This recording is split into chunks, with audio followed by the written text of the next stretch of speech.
One of the cardinal rules ఏంటంటే వీడియోలు గానీ, ఏదైనా గానీ పబ్లిక్ కమ్యూనికేషన్ చేసేటప్పుడు don't talk too much about your self అని చెప్తారు. అంటే నీ గురించి ఎక్కువగా మాట్లాడుకుంటే అవతల వాళ్ళకి ఇంట్రెస్ట్ ఉండదు. కానీ ఇక్కడ నా గురించే మాట్లాడాలి. ఎందుకంటే నేను చెప్పబోయే విషయం దీనికి నేపథ్యం. ఎందుకు నేను అలా ఫీల్ అవుతాననే విషయం. చాలా మధ్య తరగతి కుటుంబం నుంచి వచ్చాను. మధ్య తరగతి కంటే లోవర్ మిడిల్ క్లాస్ నుంచి వచ్చాను. లోవర్ మిడిల్ క్లాస్ అంటే నాన్నగారు ఒక ప్రభుత్వ ఉద్యోగి. నెలాఖరుకి జీతం ఉండేది కాదు. నా చిన్నప్పుడు మా ముగ్గురికి అన్న, నేను, చెల్లెలకి అన్నం పెట్టి ఓ రోజు అమ్మ కళ్ళలో గుడ్ల నీళ్లు కక్కోవటం చూశాను. నేను ఇంతే పెట్టగలను నీకు అని అమ్మ కళ్ళ నీళ్ళు పెట్టుకోవడం చూశాను. తను తిందో లేదో నాకు తెలీదు.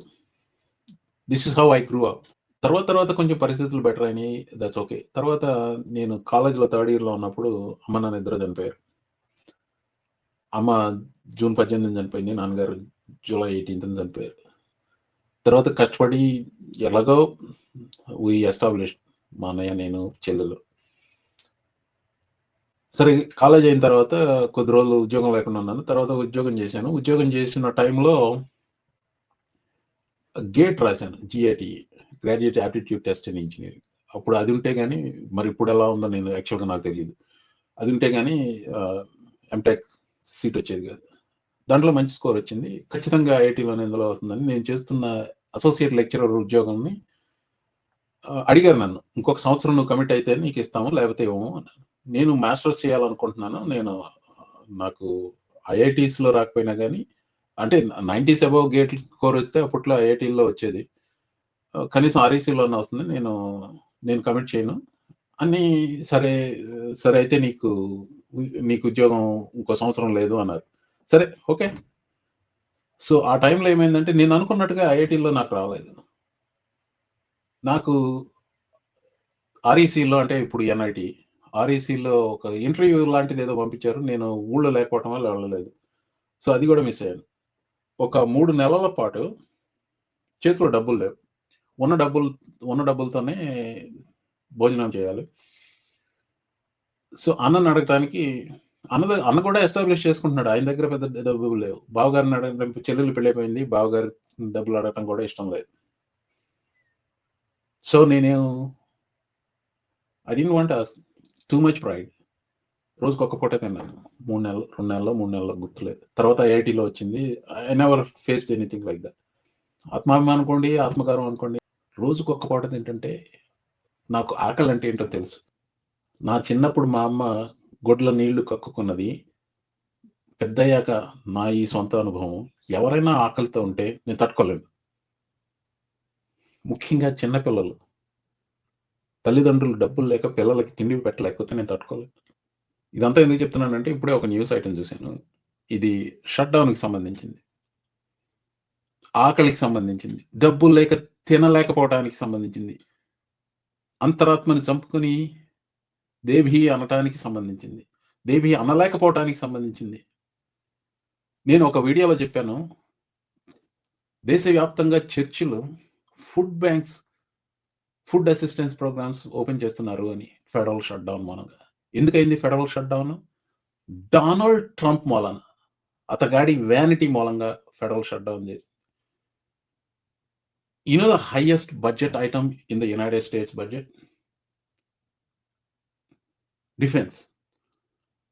When you cannot pay the troops who protect this country, you failed the troops, you failed the citizens, you failed as a human being.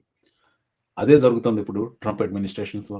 Watch this. As I take a step aside here, there is quite a bit of military members and their families in line because of this government shutdown. We're in day 9 of it, and they're here for a food pantry. There's all sorts of food that is available. And I spoke with some military member spouses, and I spoke with some department heads here at the ASYMCA on why this is so important.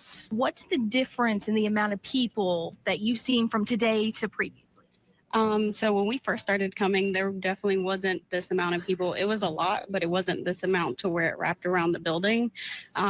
But lately it has been a lot. Like we were here last week and we were in line for like 2 hours. In a normal week, we usually run out of food around 1 o'clock in the afternoon. Last week, we ran out of food about 10:30. నేను ఇలాంటి వార్తలు చూసినప్పుడే మానసికంగా కొంచెం బాగా తీవ్రంగా కలవచ్చాను. మీరు ఎప్పుడైనా ఆకలితో ఉండాల్సి వస్తే కారణాలు అనేకం ఉంటాయి. ఒకటి ఏంటంటే సమయానికి తిండి దగ్గర లేకపోవడం అది అంతా. కానీ మీ దగ్గర డబ్బులు లేకుండా the thing that bothers me the most a parent not having enough money their kids go hungry. అమ్మ మాతో ఆ మాటలు అన్నప్పుడు యాక్చువల్‌గా చెల్లి చాలా చిన్నది. తనకు గుర్తుండుండదు. అన్నయ్య చనిపోయారు. ఆయనకి గుర్తుందో లేదో నాకు తెలీదు. నేనైతే మరిచిపోలేని అనుభవం అది. మా ముగ్గురికి సరైనంత తిండి పెట్టలేదనే గదా తనంత బాధపడింది ఆ రోజు. ఒక తల్లిగా తను ఆ రోజు పడ్డ బాధని నేను ఇప్పటికీ మర్చిపోను. ఒక గ్రోన్ అప్‌గా నా డిగ్రీ పూర్తయిన తర్వాత డబ్బులు లేక తినలేకపోయిన రోజులు నేను మర్చిపోను. అందుకనే ఇలాంటి వార్తలు నన్ను చాలా కలత చెందిస్తాయి. ఇది ఎందుకు జరిగింది? ఇది వాళ్ళు ఏమన్నా తప్పు చేశారా? వాళ్ళేం చేయలేదు. ఒక మూర్ఖుడు, ఒక చండాలుడు ప్రెసిడెంట్ అయ్యి వాడి వ్యానిటీని ప్రొటెక్ట్ చేసుకోవడం కోసం వాడు చేస్తున్న విన్యాసాలు. షో! అలాంటి నీచుడి మూలంగా దేశ పరిరక్షణ చేసే సైనికులు, వాళ్ళ కుటుంబాలు ఆకలితో అలమలలాడుతూ ఫుడ్ బ్యాంక్స్‌లో అలా లైన్స్‌లో నిలబడాలా? ఇదేం దేశం అండి? ఇదేం అగ్రరాజ్యం అండి? అలా ట్రూప్స్‌ని సోల్ క్రష్ అయ్యే విధంగా ఫుడ్ బ్యాంక్స్‌లో నిలబెట్టటమే కాదండి.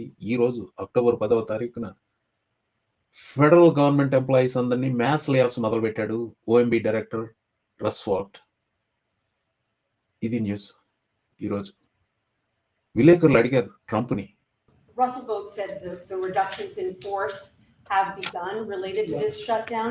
How many layoffs have you authorized for this first round, and from which agencies? And it'll be Democrat oriented because we figure, they started this thing, so they should be Democrat oriented. It'll be a lot, and we'll announce the numbers over the next couple of days, but it'll be a lot of people, all because of the Democrats. I mean, they want to give $1.5 trillion to people that came to the country illegally.